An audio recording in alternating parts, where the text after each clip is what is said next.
Hey everyone, welcome to our seventh bi-weekly VectisDAO community call.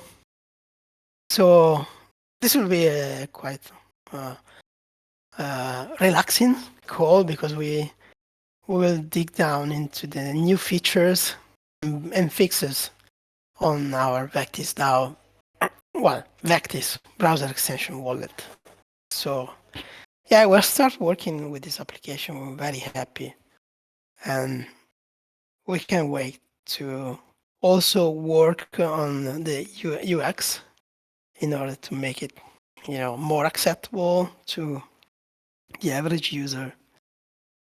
And so during this call, we'll be showing some of the features that we implemented in the last pair of weeks. So you see my screen, and you see my browser extension wallet here. One of the first and main important features that we introduced is the multi-chain support. So actually you can select the chain where you want to head. Of course, now we are just deploying the application on Juno testnet, so it doesn't make lot of sense to head to other chains at the moment. But you can notice also that we add some information from this chain. So actually you can see the APR of every different chain that we support.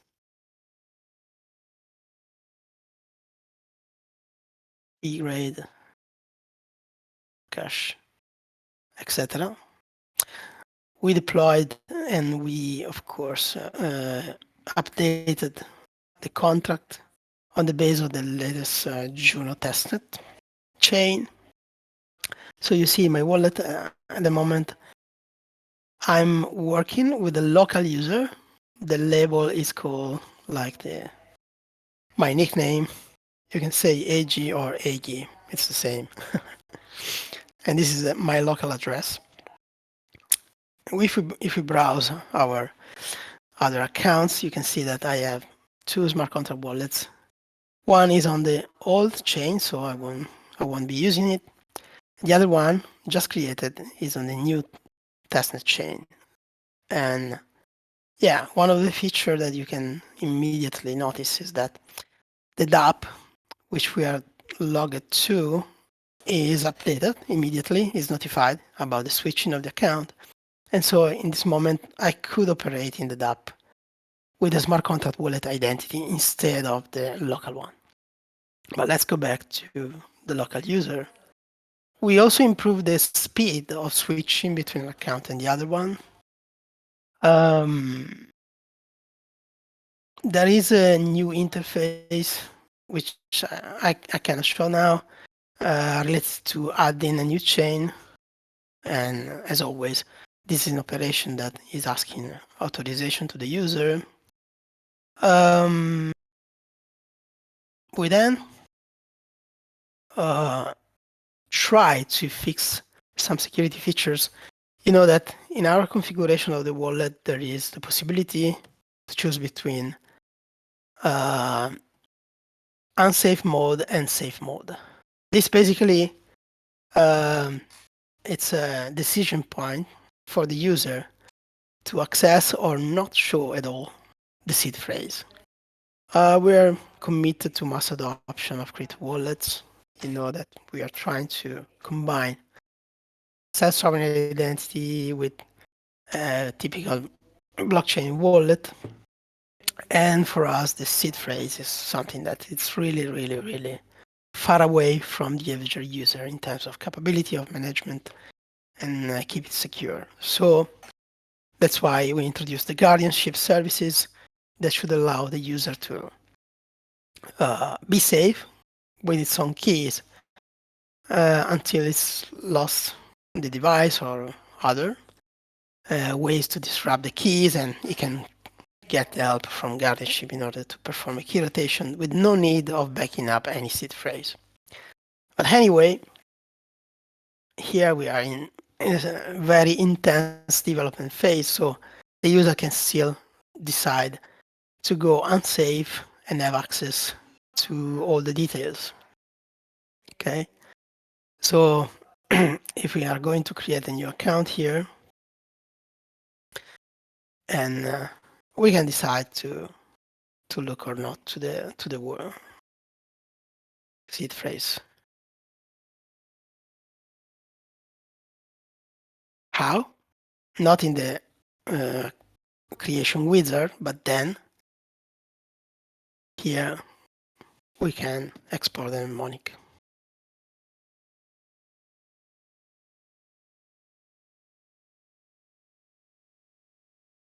If we select unsafe mode, of course, we disable unsafe mode, this won't be possible at all. Uh,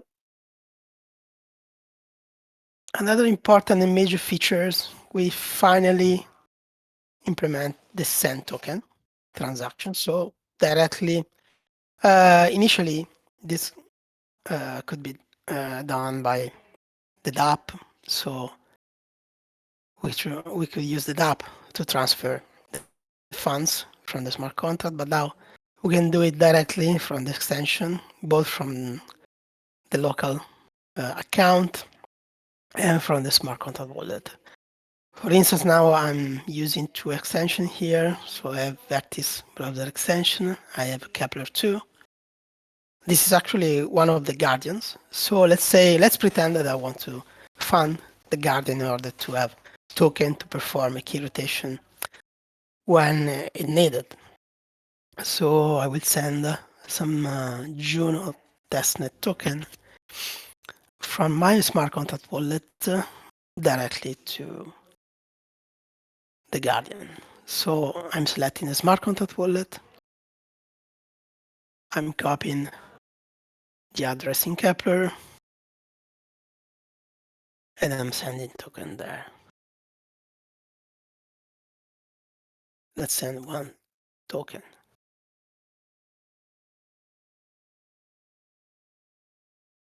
Confirmation. You can see the raw data of the transaction, of course, as always. Let's approve it. And let's wait for the token to arrive. Oh, just arrived. Very, very, very quick. Of course, you can see that APR doesn't show in testnet. Doesn't make sense. But hey, you can test staking and claiming actually.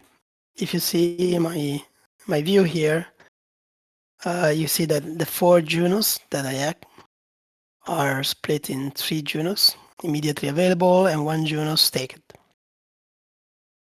This is a quite interesting feature, of course, and you can stake directly from the dApp. So let's go back to our local user account. We go to our wallet and we select stake. You see that we already have staked some token to this node. We can increase, of course, and we can put 5 token more. And here we are.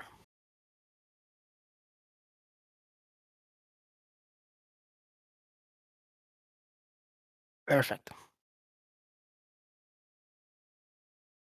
There are some improvement also in security management. So for instance, let's pretend that we disconnect from the dApp and we also delete the dApp as an allowed site.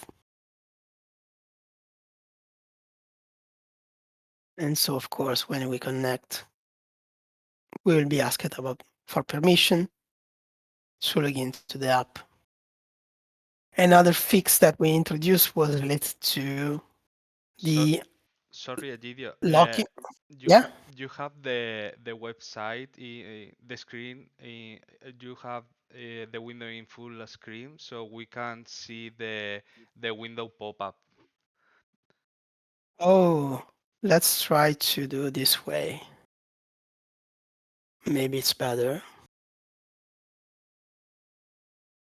Tell me if you see now. Huh? Mm, I think we can see it because you have the full screen mode.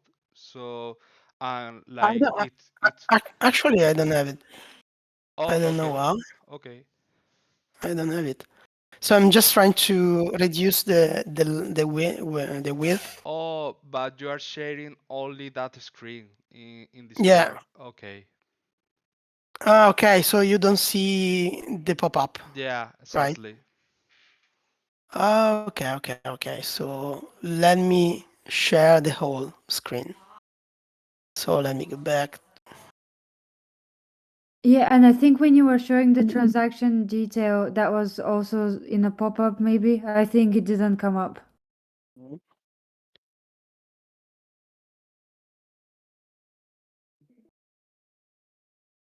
So probably it's better now.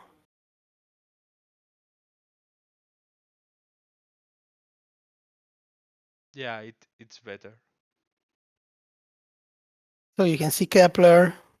Yeah, we could see the extensions. We just couldn't see the details when you would click on the buttons after.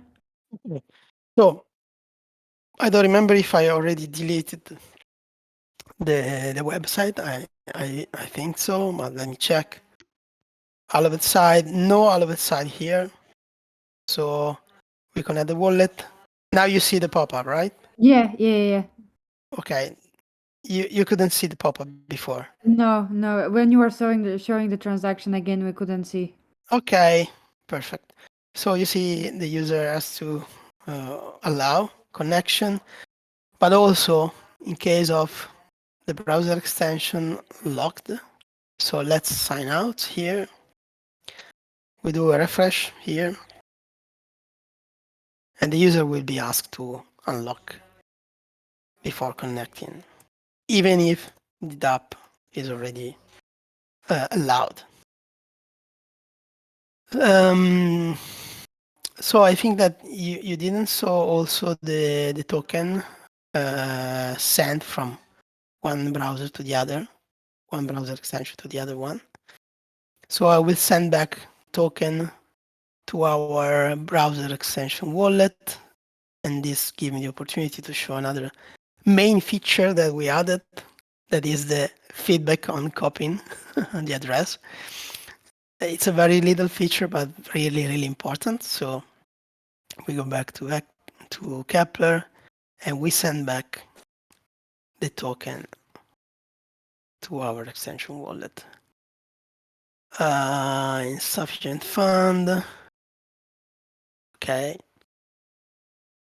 Send.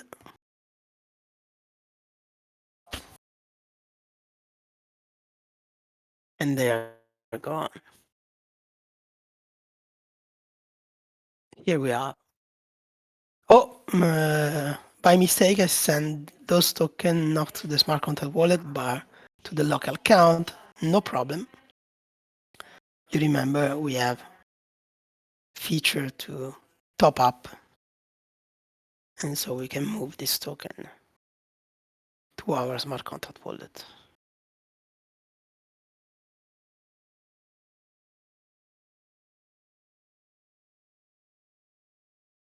Successfully sent, and now you see the browser extension wallet and our smart contract wallet has back all the 5 joins.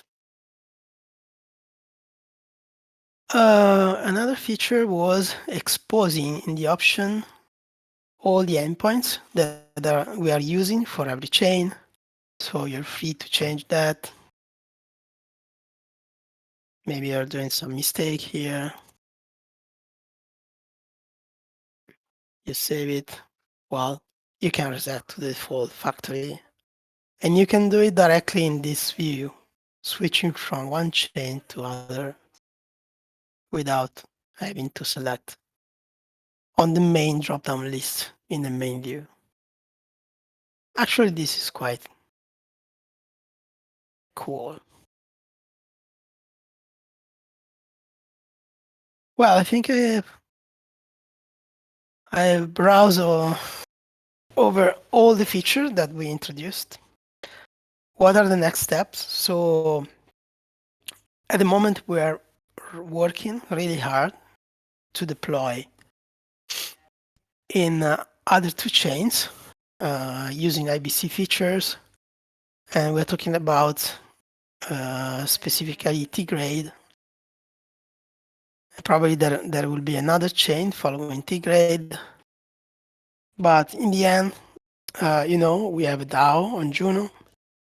We have a factory contract on Juno. Factory contract is a contract that it's used by our local user to create a new Vectis, a proxy wallet using these features. And once we are able to define the architecture, well, it has been already defined, but to deploy on other chain, from that moment on, we'll be ready to deploy on every other chain. So we will have one DAO on Juno, which funded us as a project, and then we will have remote factory and proxy contract on all the other chains.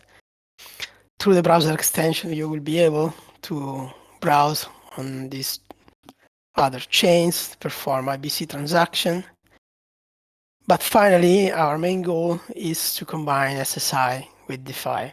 So we are almost done with the first release of our Vectis mobile identity wallet, which is a particular type of wallet that include SSI features together with typical blockchain wallets. So from there, you will be able to perform transaction directly from your mobile phone, and the extension will be used just as a way to connect to the mobile phone and to the dApp on the other hand, and to allow the mobile phone to sign the payload of the transaction, injecting proof of identity.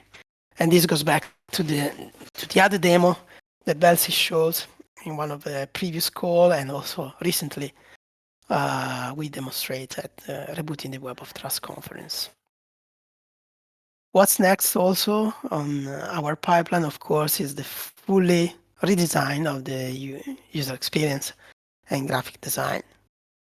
So we are trying to find the right partner here. We have a bunch of candidates that we are interviewing or talking to in order to start the work. So the plan and is confirmed by the end of the year. We should get to mainnet in Juno and another bunch of networks, with the majority of the smart contract and application audited,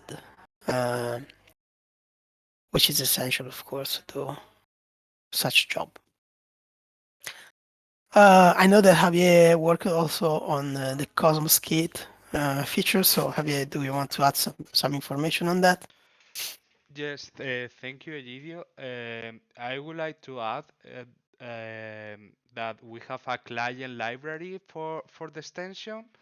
In that extension, expose some method to interact with Vectis extension wallet, and we also we are working on integrate Vectis extension in Cosmos Kit. Cosmos Kit is a library for dApps, and they support multiple wallets. um, yeah, so that's our next steps to integrate Vectis extension in the dApps. Great. So that's all for today. Speak to you in 2 weeks for the 8th bi-weekly community call for VectisDAO. Thank you, everyone. Have a nice day. Thank you. Thank you.